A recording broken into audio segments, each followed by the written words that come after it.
Welcome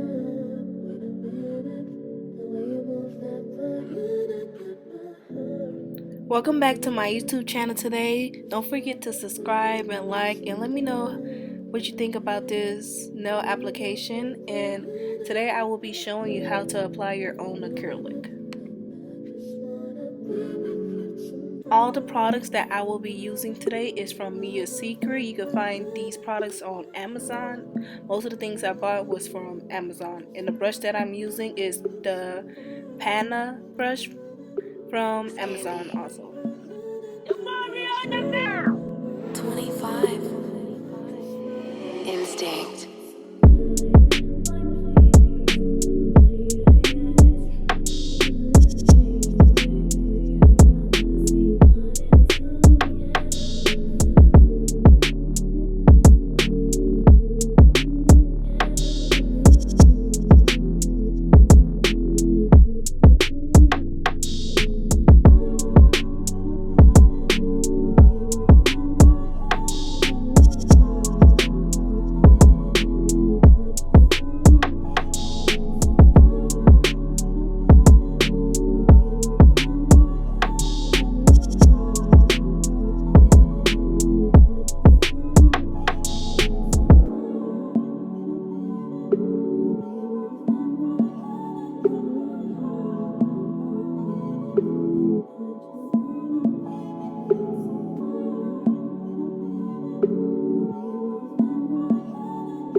Candy. 25. Instinct.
Thank you for watching my video today. Don't forget to like and subscribe. Let me know down below in the comments what do you think about my nail design that I did today, and just let me know. And let me know if you want to get more videos of me doing my nails.